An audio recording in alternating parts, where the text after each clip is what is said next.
నమస్కారం uptake jobs కి స్వాగతం. నేను మీ వివేక్.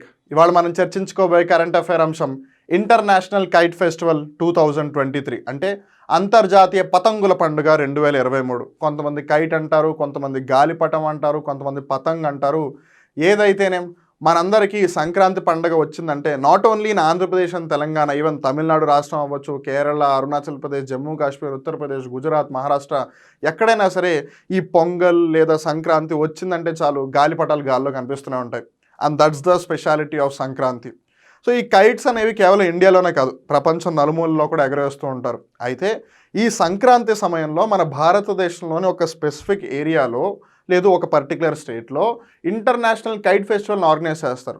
అండ్ ఇదేమి రీసెంట్గా స్టార్ట్ అయింది కాదు, ఆల్మోస్ట్ ఒక 3 decades నుంచి జరుగుతుంది. డికేడ్ అంటే 10 సంవత్సరాలు, అంటే దగ్గర 30 సంవత్సరాల నుంచి జరుగుతుంది ఆ పండుగ. ఇంతకీ ఆ పండుగ ఎక్కడ జరుగుతుంది, అలానే ఈ సంవత్సరం ఎక్కడ జరుగుతుంది, ఈ కైట్ ఫెస్టివల్ లేదు ఈ కైట్స్ని ఎవరు ఇన్వెంట్ చేసి ఉంటారు లేదా ఎప్పటి నుంచి ఎగరేస్తున్నారు, వీటన్నిటికీ సంబంధించిన పూర్తి వివరాలు మన ఈ వీడియోలో తెలుసుకుందాం. The International Kite Festival 2023 was organized in Ahmedabad, Gujarat on January 8th. ఇక్కడ మనం జాగ్రత్తగా గమనించాల్సింది ఏంటంటే ఈ కైట్ ఫెస్టివల్ ఒక వారోత్సవం అన్నమాట. సో వారం రోజుల పండుగ, కానీ దాన్ని స్టార్ట్ చేసింది జనవరి 8వ తారీఖున. The festival is being organised by Gujarat tourism on the G20 theme of one earth, one family, one future. భారతదేశం ఇప్పుడు G20 ప్రెసిడెన్సీని తీసుకుంది అన్న సంగతి మనందరికీ తెలుసు. G20 ఏదైతే రీసెంట్గా సదస్సు జరిగిందో దానికి సంబంధించిన థీమ్ ఏంటిది? ఒకే భూమి, ఒకే కుటుంబం, ఒకే భవిష్యత్తు. మన భారతదేశం ఎప్పుడు కూడా వసుదైవ కుటుంబకం అనే సిద్ధాంతాన్ని నమ్మింది. అంటే ప్రపంచం మొత్తం ఒకటే కుటుంబం, మనందరం కలిసిమెలిసి ఉండాలి అని. అదే G20కి థీమ్గా కూడా పెట్టుకుంది. ఆ థీమ్ని బేస్ చేసుకుని ఈ ఇయర్ ఇంటర్నేషనల్ కైట్ ఫెస్టివల్ని కూడా ఆర్గనైజ్ చేస్తున్నారు. సో ఇక్కడ మనకు ఆల్రెడీ తెలిసిపోయింది ఏంటంటే అది ఎక్కడ ఆర్గనైజ్ చేస్తున్నారు? గుజరాత్ రాష్ట్రంలో. గుజరాత్ రాష్ట్రంలో కూడా అహ్మదాబాద్లో. అహ్మదాబాద్ అనగానే మనకి వెంటనే గుర్తుకు రావాల్సిన ఇంకొన్ని ఏంటిది?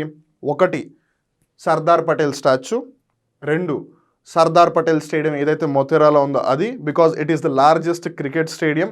అలానే అహ్మదాబాద్లో సాబర్మతి నది కూడా ఉంది, అందుకని it becomes very very important. అలానే ఇక్కడ మనం జాగ్రత్త గమనించాల్సింది గుజరాత్ టూరిజంకి బ్రాండ్ అంబాసిడర్ ఎవరు అని, అమితాబ్ బచ్చన్ గారు. The international kite festival 2023 was officially started by Gujarat's Chief Minister Bhupendra Patel, which will run from January 8th to 14th. మనం ఇందాక తెలుసుకున్నాం కదా, ఇది ఒక వారోత్సవం, it's a week long festival.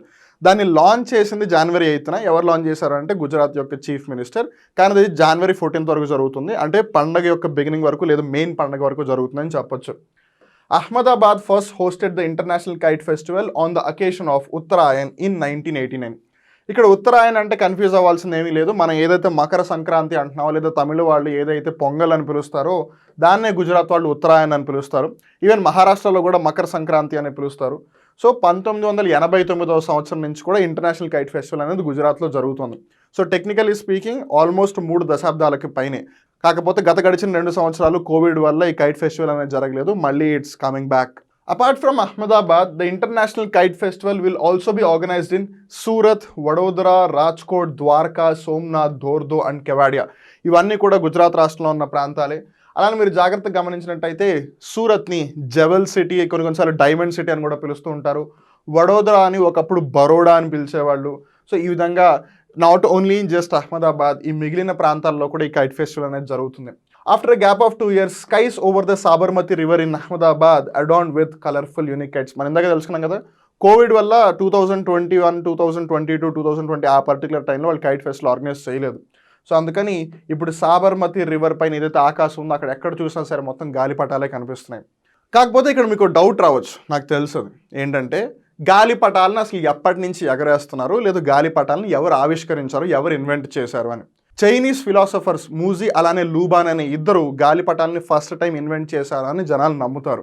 ఇక్కడ గాలిపటాలను అసలు ఫస్ట్ ప్లేస్లో ఎందుకు ఆవిష్కరించి ఉండుంటారు అని మనం ఒకవేళ కల్చరల్గా అంటే సాంస్కృతికంగా ఆచార వ్యవహారాల పరంగా గమనించినట్టయితే, ఎవరైతే ఆకాశంలో దేవతలు ఉన్నారో మీరు ఒకసారి భూమికి దివికి రండి అంటే నేల మీదకి రండి అని చెప్పి వాళ్ళందరికీ ఒక ఆహ్వానం పంపించినట్టు అనమాట. సో వాళ్ళందరినీ గాలిపటంతో ఇలా తడుతున్నారు వాళ్ళు, మీరు రండి కిందకి రండి కిందకి రండి అని.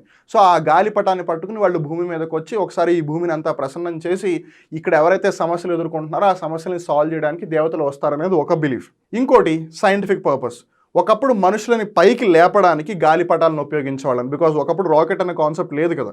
సో రాకెట్లు, ఏరోప్లేన్లు రాకముందు, బికాజ్ ఏరోప్లేన్లు 1903లో రైట్ బ్రదర్స్ తెచ్చుకున్నారు. అండ్ ఇక్కడ మీరు జాగ్రత్తగా గమనించాల్సింది ఏంటంటే, మన ఇండియాకి సంబంధించిన తల్పడే అని ఒక ఆయన రైట్ బ్రదర్స్ కన్నా ముందే ఏరోప్లేన్ని కనిపెట్టాడు. కాకపోతే మనం దానికి సంబంధించి పేటెంట్స్ తెచ్చుకోలేకపోయాం కాబట్టి అది రైట్ బ్రదర్స్కి వెళ్ళిపోయింది. ఏదైతేనేం దీనికి సంబంధించి ఒక సినిమా కూడా ఉంది బాలీవుడ్లో లేదా హిందీ ఫిల్మ్ ఇండస్ట్రీలో. ఈ తల్పడే అని ఆయనకి సంబంధించి హవాయి జాదే అని ఒక సినిమా కూడా ఉంది, వీలైతే చూడండి. సో కమింగ్ బ్యాక్, సో ఈ రాకెట్లు, విమానాలు ఒకప్పుడు లేవు కాబట్టి గాలిపటాల ద్వారా మనుషుల్ని పైకి లేపేవాళ్ళు లేదా పైకి తీసుకెళ్లేవాళ్ళు అనే ఒక కాన్సెప్ట్ ఉంది. సో ఆ విధంగా గాలిపటాలు ఎప్పటి నుంచి ఉన్నాయి. ఈవెన్ చైనాలో కూడా షాన్జాంగ్ అనే రీజన్ ఏదైతే ఉందో అక్కడ గాలిపటాలు బాగా ఎక్కువగా సెలబ్రేట్ చేస్తారు. ఒకప్పుడు ఈవెన్ రాజులు కూడా, ఈవెన్ ఇండియాలో అయినా సరే రాజులు, నవాబులు వీళ్ళందరూ కూడా వాళ్ళ యొక్క సామర్థ్యాన్ని చూపించుకోవడానికి వాళ్ళు గాలిపటాలు ఎగరేసేవాళ్ళు. అండ్ కొన్నిసార్లు it's considered as a sport. అంటే టైం బీయింగ్కి వాళ్ళకు ఒక రిక్రియేషన్లా ఉండాలి గాలిపటాలు ఎగరేయడం అనేది, ఒక స్పోర్ట్ లాగా, ఒక కాంపిటీషన్ లాగా కూడా ఉంది. And now it has become a part of festival where every one comes and enjoys. This year, the kite enthusiasts from different countries fly kites at the same time, attempting to create a Guinness World Record for the maximum number of kite flyers. అంటే ఎక్కువ మంది గాలిపటాలు ఎగరేసే వాళ్ళు ఉన్నట్టుగా ఒక Guinness world record నమోదు చేయడానికి వాళ్ళు ఇయర్ ట్రై చేస్తున్నారు కాబట్టి hence this becomes even more special. Past festivals have featured kites from a variety of countries including Malaysia's Wow Bolang kites, Indonesia's Layang Layang, American giant banner kites, Japanese Rokaku fighting kites, Italian sculptural kites, Chinese flying dragons and more. So ఇప్పటివరకు గడిచిన ఏదైతే మనం 1989 నుంచి kite festival ఉందని తెలుసుకున్నాం కదా. So even recent ఇయర్స్లో, past ఇయర్స్లో ఏవైతే ఫేమస్ కైట్స్ ఉన్నాయో అలా ఒక్కొక్క కంట్రీకి సంబంధించి these are the famous kites అని చెప్పొచ్చు. అండ్ ఇక్కడ ఇంకో ప్రాముఖ్యత కలిగింది ఏంటంటే, one particularly notable attraction is the demonstration by master kite maker and flyer Rasool Bhai Rahim Bhai, who is known for training up to 500 kites on a single string. అంటే ఒకటే దారానికి 500 గాలిపటాలు అతికించి లేదా కట్టి వాటిని గాల్లో ఎగరవేసిన ఘనత రసూల్ భాయ్ రహీం భాయ్ గారిదని చెప్పవచ్చు. చూసారుగా ఇంటర్నేషనల్ కైట్ ఫెస్టివల్. వీలైతే మీరు కూడా సాబర్మతి నది ఒడ్డున అహ్మదాబాద్ నగరంలో ఏదైతే ఇంటర్నేషనల్ కైట్ ఫెస్టివల్ జనవరి 14th వరకు జరుగుతుందో వీలైతే ఒకసారి చూసిరండి. Even though it's once in a year event, అంటే సంవత్సరానికి ఒకసారి జరిగే పండుగ అయినా సరే మేబీ మనకి అది once in a life time event అవ్వచ్చు. అందుకని వెళ్ళి చూడండి, బికాస్ అది ఇండియాలోనే జరుగుతుంది కాబట్టి. అండ్ ఇక్కడ ఇంకో చిన్న సజెషన్ ఏంటంటే, మన ఇండియాలో కల్చరల్గా, హిస్టారికల్గా, జాగ్రఫికల్గా, టూరిజం పరంగా చూడాల్సిన ప్రదేశాలు, ప్రాంతాలు ఎన్నో ఉన్నాయి. మన ఇండియాని సరిగ్గా ఎక్స్ప్లోర్ చేయట్లేదు. మన ఇండియాలో ఉండి ఎంతసేపు థాయిలాండ్ వెళ్దామా, ఆస్ట్రేలియా వెళ్దామా, అమెరికా వెళ్దామా, స్విట్జర్లాండ్ వెళ్దామా, ఆఫ్రికా వెళ్దామా, కెన్యా వెళ్దామా అని ఇలా ఆలోచిస్తుంటాం. దాంట్లో ప్రాబ్లం తప్పేమీ లేదు. కాకపోతే వీటన్నిటిలో ఉన్న ఫీచర్స్ ఏవైతే ఉన్నాయో, వీటన్నిటిలో ఉన్న ఏవైతే టూరిస్ట్ స్పాట్స్ ఉన్నాయో ఆ స్పాట్స్ అన్నీ ఇండియాలో ఉన్నాయి. సో మనం ముందు ఇండియాని ఎక్స్ప్లోర్ చేద్దాం, because it becomes very easy. మనకి పాస్పోర్ట్లు అవసరం లేదు, వీసాలు అవసరం లేదు. అండ్ ఇండియాలో మీరు ఈవెన్ ఒకవేళ ట్రైన్ జనరల్ టికెట్తో ట్రావెల్ చేయకపోయినా మీరు స్లీపర్ క్లాస్లో కూడా చాలా అతి తక్కువ ఖర్చుతో ఇండియా మొత్తం తిరగచ్చు. So India gives you a lot. అందుకే it's always said incredible India.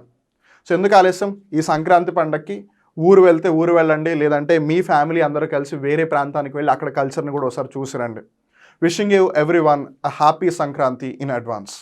మళ్ళీ ఇంకో రోజు ఇంకో కొత్త కరెంట్ అఫైర్ ఎపిసోడ్లో కలుద్దాం. అప్పటి వరకు చూస్తూనే ఉండండి అప్టేక్ జాబ్స్. మిమ్మల్ని మీరు అప్డేట్ చేసుకుంటూ ఉండండి. నేను మీ వివేక్. నమస్కారం.